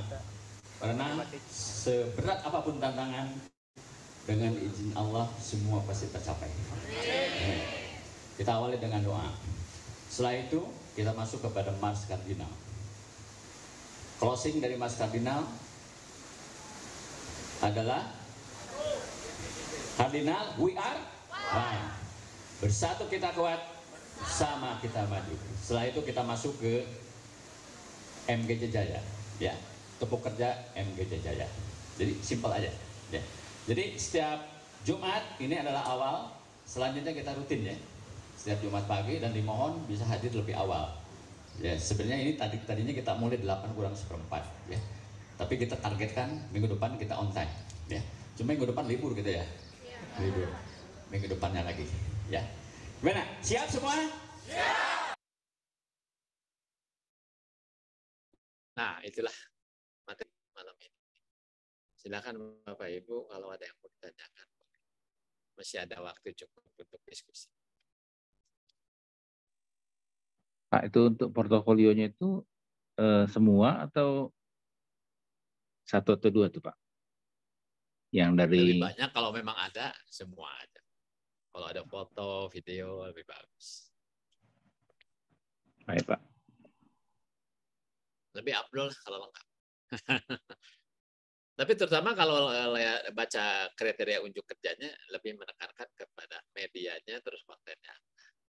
Ya, terus untuk penyampaian kebijakan, ya, ini mungkin kalau ada pengumuman bersama.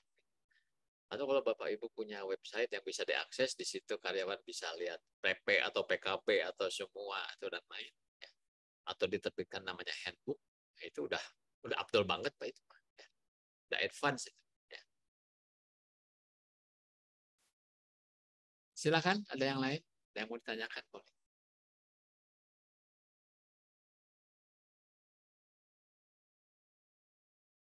Jadi kalau ada yang suka punya kebiasaan, kalau ada pertemuan, itu suka ambil foto dan video ya untuk update status, itu bagus banget. Itu portofolio, Pak. Portofolio itu, ya. Nggak boleh dianggap enteng gitu. Ya, karena buktinya apa gitu. Kita pernah ngumpulin karyawan, kasih pengumuman, sosialisasi tentang peraturan baru kan. Bisa dengan cara kita memang kadang suka gatel aja kalau nggak bikin video pendek atau misalnya foto-foto untuk diupload. Silakan. Ada lagi yang mau ditanyakan? Kalaupun tidak menyangkut materi malam ini, materi yang sebelum ini juga ada. Ada yang mau dikonsultasikan boleh. Silakan. Malam Pak Dadang, mau tanya Pak. Silakan. Mas Fidan silakan. Ya. Ini berhubungan sih Pak dengan materi malam ini, itu tentang ya hubungannya sama komunikasi gitu ya. Kalau saya nggak tahu, mungkin rekan-rekan yang lain punya pengalaman yang beragam juga, boleh nih nanti kalau di sharing-sharing gitu ya. Tapi di kantor di perusahaan saya konteksnya itu sekarang mungkin lagi memaksimalkan ya beberapa gitu, email, WA group gitu ya. Nah, tapi kemarin tuh sempat ada ini Pak, ada inisiasi dari tim yang lain gitu, bahwa mereka menyarankan baiknya ada sebuah platform komunikasi yang khusus gitu. Saya ngelihat ini tuh memang si WhatsApp ini jadi apa ya, kayak dua mata pisau gitu ya. Di satu sisi mempermudah komunikasi, tapi di satu sisi sebenarnya bikin ngeblur juga gitu. Kadang-kadang ada beberapa hal yang mungkin sifatnya konfidensial dan mungkin harusnya di platform yang lain, tapi akhirnya jadi infonya disebar di situ gitu, kayak yang tadi mungkin pada katakan juga gitu. Nah, sebenarnya baiknya gimana sih Pak menghadapi si WhatsApp ini gitu ya, dan bagaimana strategi yang baik untuk mencacah gitu, kira-kira yang di WA group tuh baiknya yang infonya begini, yang ini tuh dan begitu gitu. Apakah ada apa ya tips and trick juga supaya bisa lebih memperjelas kebeluran komunikasi yang terjadi gitu dari platform-platform yang beragam itu gitu. Apakah memang baiknya ada satu platform khusus, entah workplace, entah Slack atau apa yang baiknya memang ada gitu di sebuah company gitu. Thank you, Pak. Ya, tanya bagus. Ini kalau anak milenial tanyanya kayak gini. Ya, Bapak Ibu atau Anda pasti ngalami ya. Mungkin di satu grup WhatsApp pernah ditegur atau Anda pernah menegur yang lain karena menampilkan satu pesan atau satu konten yang tidak tepat, bahkan mungkin yang ya sensitif. Menurut saya yang pertama adalah aturan main harus dibikin. Ya. Aturan main atau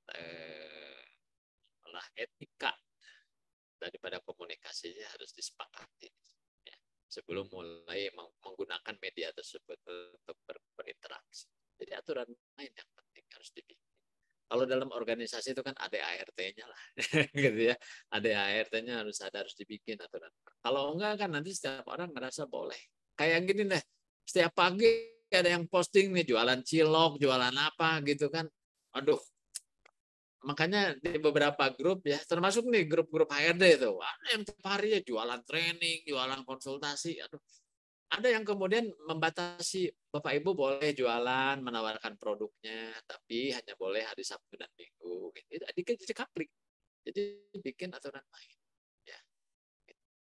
Termasuk informasi apa. Kadang-kadang itu suka ada jadi perdebatan juga ya, terus ada yang pundung keluar, gitu kan ya. Itu kan biasa yang kayak gitu. Hemat saya pertama adalah aturan mainnya harus dibikin. Dan yang kedua ya, sebelum ke sana itu yang penting gini.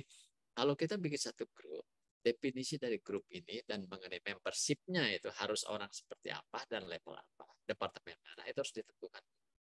Tidak bisa terlalu majemuk, nggak bisa terlalu majemuk. Karena kita ini grup kerja ya, bukan grup alumni gitu atau ikatan alumni ya, atau geng waktu SMA gitu ya. Kadang di grup-grup ikatan alumni pun ya, saya banyak sekali itu dari mulai SMP, SMA, S1, S2 ada semua grup alumni. Ya, mereka juga akhirnya menganggap perlu bikin aturan main. Apa yang boleh diposting, apa yang nggak boleh gitu ya. Terus kalaupun ada yang hari yang agak longgar itu hari apa, misalnya Sabtu Minggu. WhatsApp masih bisa dipakai kalau menurut saya. Ya, dan itu sangat populer, sangat familiar, murah meriah, nggak perlu mendevelop aplikasi khusus, betul nggak? Tapi menurut saya pembuatan grupnya harus selektif, pembuatan grup. Ya seperti saya di PMSM Jawa Barat ya, yang boleh masuk ke grup saya ya harus daftar dulu jadi member, bayar iuran, baru boleh saya masuk. Nggak bisa seenaknya misalnya ada anggota yang masukin temennya, masukin loh. Ini tuh sah gitu ya. Nah itu harus tertib. Ya, semua kembali kepada ada ART organisasi. Kalau itu organisasi yang agak resmi ya, seperti asosiasi begitu. Tapi kalau komunitas-komunitas yang sifatnya hanya sekedar kebetulan kesamaan lokasi, kesamaan minat, ya biasanya nggak terlalu resmi ya ada ART atau apa. Gitu. Tapi minimal ada aturan main di dalam komunikasi dalam grup. Saya kira dua aja. Ya, syukur-syukur kalau di tempat Anda memang ada satu komitmen sampai kepada budget yang disediakan mendevelop satu aplikasi khusus untuk internal itu lebih bagus. Tapi semua kembali ke aturan. Sama begini, kelakuan manusia itu kadang-kadang aneh-aneh gitu. Kalau nggak diatur itu. Ya. Demikian, Mas Fidan ya. Ya, makasih Pak. Silakan yang lain boleh. Terutama yang belum kedengaran suaranya siapa nih?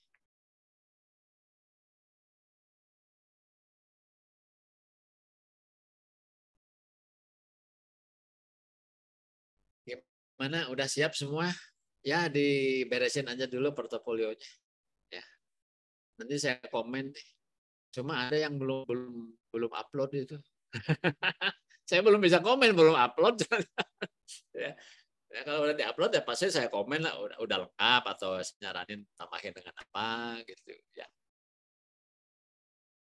Baik, Bapak Ibu kalau belum ada, ya mungkin belum kepikirin, nanti bolehlah mau japri ke saya juga boleh, mau lewat grup ya, atau mau di fasilitas yang disediakan oleh TUW Consulting ya, kita punya web ya.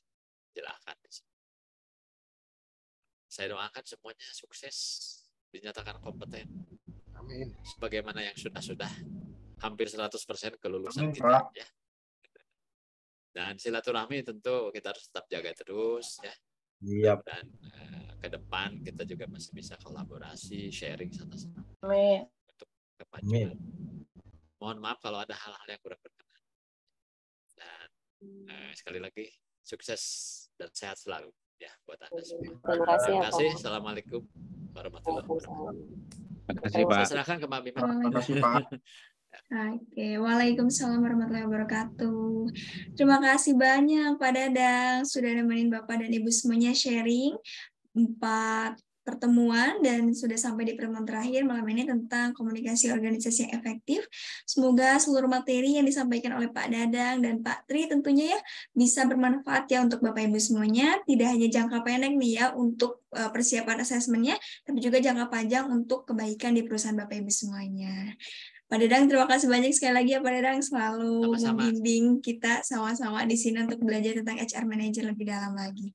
Oke nih Bapak Ibu semuanya, sebelum nanti untuk live Zoom ada beberapa informasi yang perlu saya sampaikan. Dan Pak Dadang sebelum beristirahat kita boleh foto bersama dulu ya Pak ya di pertemuan terakhir malam ini. Oke, silahkan Bapak Ibu yuk. Yang mau satu frame sama Pak Dadang nih terakhir malam ini silahkan menyalakan kameranya lebih dulu. Bu Nita, Bu Sinta, Bu Anissa, Pak RK. Boleh, silakan. Oke. Boleh mau pakai gaya apa, Pak? Jempol, siap. Baik. Dan pertanyaan ketiga, semuanya senyum ya. Tanda bahagia nih, sudah ikutan kelas Pak Dadang malam hari ini. 1, 2, 3. Oke, sudah. Terima kasih banyak, Pak Dadang. Sampai ketemu lagi di lain kesempatan. Sukses. Sukses, Pak. Sukses, Pak. Sehat selalu. Amin. Amin. Oke. Baik. Ya, Bapak Ibu gimana materi hari ini? Kita sudah menyelesaikan 8 pertemuan Bapak Ibu di program ini. Luar biasa ya, setiap malam sepulang kerja selalu menyempatkan diri untuk belajar dan belajar Bapak Ibu ya. Wah, luar biasa sekali.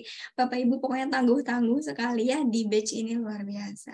Nah, Bapak Ibu semuanya, sebelum saya share ya terkait dengan presensi, ada beberapa hal yang mau saya sampaikan dulu, khususnya untuk Bapak Ibu yang akan melaksanakan assessment ya di hari Sabtu mendatang. Bahwa untuk asesmen Bapak Ibunya on track Bapak Ibu ya, di hari Sabtu tanggal 3 Juni itu kita mulai pukul 9 pagi Bapak Ibu ya. Maka mohon untuk dipersiapkan sebaik mungkin kesehatannya, kemudian juga portofolio dan data dirinya. Nanti akan ada informasi juga dari saya Bapak Ibu ya, untuk persiapannya yang disiapkan itu apa saja ya menjelang hari prasesmen nanti. Nah, kemudian Bapak Ibu, di sini saya mau menginformasikan bahwa saya sudah mengirimkan e-sertifikat Bapak Ibu ya. Saya sudah mengirimkan e-sertifikat ke email Bapak Ibu, nanti bisa dicek di inbox masing-masing. Saya menggunakan emailnya ini yang ada di Google Classroom Bapak Ibu ya. Nanti bisa dicek e-sertifikatnya ini untuk seluruh peserta Bapak Ibu ya. Yang assessment batch ini ataupun yang nanti itu sudah saya berikan semua untuk sertifikatnya karena ini sertifikat internal dari Master Kinerja. Dan sertifikat ini Bapak Ibu ya bisa dipergunakan oleh Bapak Ibu untuk menjadi salah satu persyaratan dasar administrasi saat kegiatan pre-assessment di hari Sabtu mendatang. Jadi silakan bisa disimpan untuk sertifikatnya di laptop masing-masing, disatukan gitu ya Bapak Ibu ya, satu folder dengan dokumen-dokumen administrasi pendukung lainnya. Gitu Bapak Ibu ya. Oke, nah kemudian Bapak Ibu untuk persyaratan administrasi yang lain itu adalah bukti bukti pembayaran Bapak Ibu ya. Nah, untuk bukti pembayaran itu nanti akan didapatkannya dari LSP Bapak Ibu ya. Jadi kami juga sedang menunggu untuk dibuatkan lebih dulu dari pihak LSP, baru nanti ketika telah sampai oleh saya akan di-share lagi Bapak Ibu ya ke Bapak Ibu untuk Bapak Ibu simpan kembali juga sebagai dokumen persyaratan pra-assessment nanti. Nanti saya share-nya biasanya melalui ini Bapak Ibu di GCR, jadi nanti Bapak Ibu tinggal download di GCR. Itu Bapak Ibu ya. Kemudian yang selanjutnya Bapak Ibu, Untuk persiapan per-assessment, nanti saya akan buatkan grup khusus, namanya itu grup registrasi ya untuk assessment. Jadi nanti di grupnya berisi para calon asesi, yaitu Bapak Ibu, kemudian juga nanti ada saya, dan juga ada admin LSP langsung Bapak Ibu ya. Sehingga untuk berbagai pertanyaan dan konfirmasi terkait dokumen-dokumen, nantinya Bapak Ibu bisa langsung dikomunikasikan ke admin LSP tersebut. Gitu. Nanti saya buatkan besok gitu Bapak Ibu ya, untuk grupnya dalam bentuk WhatsApp. Seperti itu Bapak Ibu. Oke Bapak Ibu, sejauh ini ada yang mau disampaikan sebelum saya share untuk absensinya? Mungkin untuk ini Mbak Mima, apa namanya, akses ke Google Learning-nya ini mungkin sampai kapan ya Mbak? Kita kan kadang kita mau download atau apa, yang ada materi-materi kan belum sempat kita download waktu itu, atau kayak video gitu kan. Iya, oke Bapak Ibu, untuk masa aktif dari Google Classroom ini kita berikan sampai setelah asesmen Bapak Ibu ya. Gitu. Jadi silakan Bapak Ibu masih bisa untuk memanfaatkan sekali Google Classroom-nya untuk belajar, dan saran dari saya bisa untuk di-download untuk materi dan video recording yang memang dibutuhkan ya. Sebelum nanti Google Classroom-nya kita nonaktifkan gitu Bapak Ibu. Karena Google Classroom ini berkaitan dengan ini Bapak Ibu ya, penyimpanan data gitu ya. Jadi silakan dokumen-dokumen, materi ataupun video recording yang diperlukan boleh di-download dari sekarang Pak, sampai nanti kegiatan assessment ya di tanggal 7. Bisa Bapak Ibu cara downloadnya? Bisa Bapak Ibu ya? Oke, siap. Oke, ada lagi Bapak Ibu semuanya? Oke, untuk dokumennya aman Bapak Ibu? Ada yang masih dipertanyakan terkait dokumennya? Untuk Semoga lengkap contoh ya dari saya Mbak, untuk contoh-contoh portofolio yang yang tugas-tugas kita kan ada contoh-contoh yang sudah sesuai dan harapkan apa bisa kita dapat contoh-contoh seperti itu. Contoh portofolio maksudnya. Oke, untuk contoh portofolio yang diberikan ini yang sebenarnya sudah pernah dilewati oleh batch sebelumnya juga Pak, gitu. Dan hasilnya itu kompeten gitu Pak. Jadi yang kita share ini bisa membantu referensi Bapak Ibu seperti itu. Terkait dengan penyempurnaan atau lain-lainnya untuk modifikasinya, Bapak Ibu nanti bisa konsultasikan langsung dengan mentornya gitu. Jadi yang kita berikan di sini hanya referensi saja gitu Bapak Ibu, bahwa garis besarnya yang bisa dibuat salah satunya contohnya seperti ini. Begitu Bapak. Oke Bu, makasih. Sama-sama. Oke deh. Baik Bapak ya, Ibu. Sepertinya sudah lengkap semua untuk dokumennya. Saya juga percaya dengan Bapak Ibu ya, tinggal dijaga saja untuk kesehatannya, silahkan. Dan karena kita masih ada waktu Bapak Ibu ya, dari tanggal 29 ini sampai tanggal 3 nanti, silahkan untuk portofolionya yang masih perlu penyempurnaan, disempurnakan Bapak Ibu ya, baik itu dari segi kelengkapan, ataupun nanti Bapak Ibu masih ada yang mau tambahan revisi-revisi, itu masih dipersilahkan sampai sebelum pre-assessment. Dan biasanya Bapak Ibu nanti misalnya saat upload dokumen, Bapak Ibu masih ada yang mau ditambahkan ya dari portofolio yang disiapkan, itu biasanya masih diperkenankan, asal nanti disampaikan saja kepada admin LSP ataupun asesornya bahwa akan mengirimkan atau berupa email tambahan dokumen portofolio. Itu masih boleh Bapak Ibu ya. Jadi boleh dimanfaatkan Bapak Ibu ya selama 1 minggu ke depan waktunya untuk menyiapkan dokumen dan juga portofolio. Oke Bapak Ibu, saya sudah share, silakan untuk absensi malam ini boleh diisi dulu. Oke, karena ini pertemuan terakhir Bapak Ibu ya, boleh sekali untuk nanti disampaikan juga kesannya nih selama pembelajaran di kolom dari sarannya, boleh banget. Dan saya juga mengucapkan terima kasih banyak Bapak Ibu ya, sudah ikutan dan sudah percaya di program HR Manager ini. Mohon maaf apabila selama mendampingi saya masih banyak kekurangan, namun semoga kita di sini bisa sama-sama belajar Bapak Ibu ya, supaya jadi lebih baik lagi, baik untuk diri sendiri maupun nanti ilmu-ilmunya untuk di perusahaan Bapak Ibu. Oke, silakan Bapak Ibu boleh sambil diisi lagi dulu.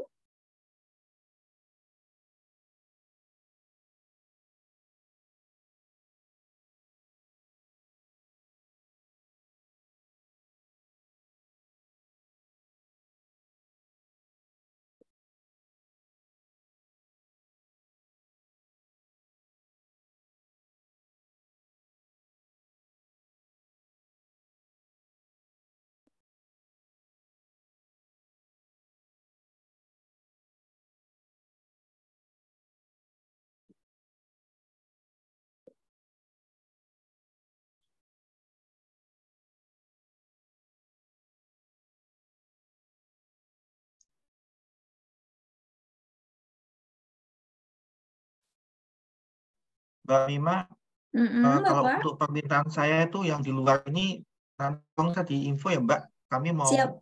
Replacement penempatannya dulu. Ya, saya informasikannya besok pagi apa paling lambat ya? Iya, iya. Oke, baik kok. Terima kasih Mbak. Sama-sama. Saya izin lip ya Mbak Mima, teman-teman. Boleh. Ya, Bapak Ibu yang Sampai sudah ketemu lagi sakit. nanti hari Sabtu ya. Sabtu, semangat Bapak Ibu ya. Kita berjuang sama-sama lagi. Semoga kita semua lancar semua dan lulus semua. Amin. Amin, amin. Selamat Izin lip malam semua ya. semuanya. Malam Ya, semua. selamat malam. Malam semua ya. Saya pamit.